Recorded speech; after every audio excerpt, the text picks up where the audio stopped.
last night, we had on the show former Cebu Governor Gwen Garcia, and we were talking, and she was very passionate about the desilting of the Mananga River. Now, hindi yata natapos yun, but she was mentioning, of course, na may Environmental Clearance Certificate or ECC, yung 7 segments nung desilting project na yun, assigned to 7 contractors. What I wanted to ask you, I suppose, is what does the desilting, would that have helped kind of minimize the flooding kahit a little bit? Is that a solution, a viable solution? It would have definitely helped, Sean, but it's not the only solution that is required. I think, no, as mentioned earlier, I think when we place structures, and this is, I keep on harping on this, no, when we place structures on the natural environment, there are consequences. No, there are advantages, but you also generate disadvantages. Case in point, every time that you constrict, divert, block, no, or alter the natural course of a waterway, a river, for example, you are probably protecting the adjacent communities from flooding, but you're simply translocating the problem elsewhere. The water will not disappear just because there's a wall there. It will go down, and in places where it's low-lying, where there are no dikes, where people are living closer to the river, that is where the disaster will occur. And this is precisely what we are seeing in Cebu. I hate to sound like an expert, no, after the fact, no, but I think we've had so many experiences, no, similar to this, that we just have to learn. And ito, may bagong bagyo. Hopefully, we learned our lesson already. And the other problem that was mentioned, of course, yung taas kasi, no, yung Monterrazas issue, I'm sure you caught wind of it. Pababa, di ba, tinayuan nila ng condo yung slope, so dinenude.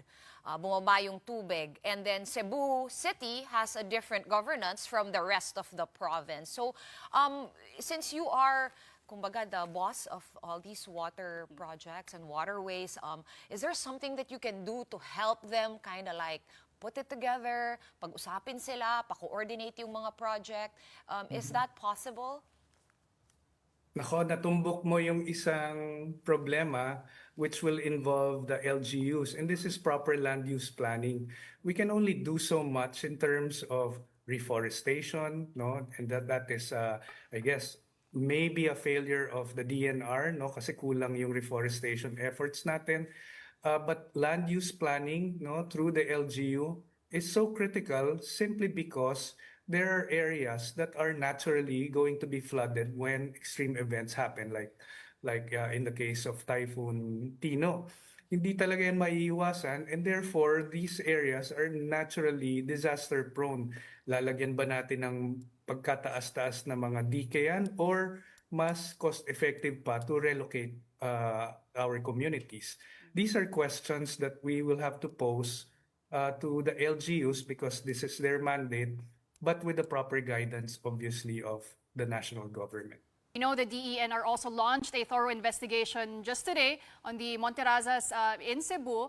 Can you give us details, Usec, on this investigation? Who will be leading the team of experts, and what red flags are you looking into? And if violations are confirmed, what are some of the sanctions that this developer could face?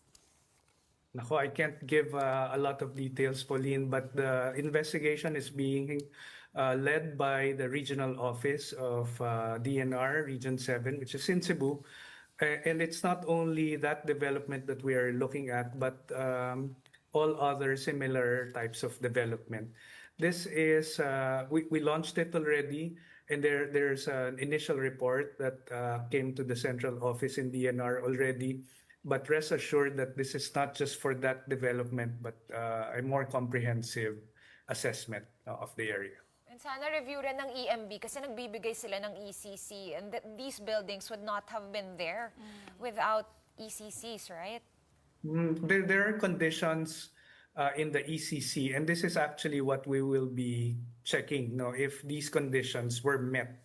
We allow development, and development is definitely not bad. No, we can't protect the entire area to have nature be intact, no, because development is also important, but we will have to balance this. no, in terms of hazards, in terms of environmental protection, social equity, and so on. So these are the things that we will be investigating.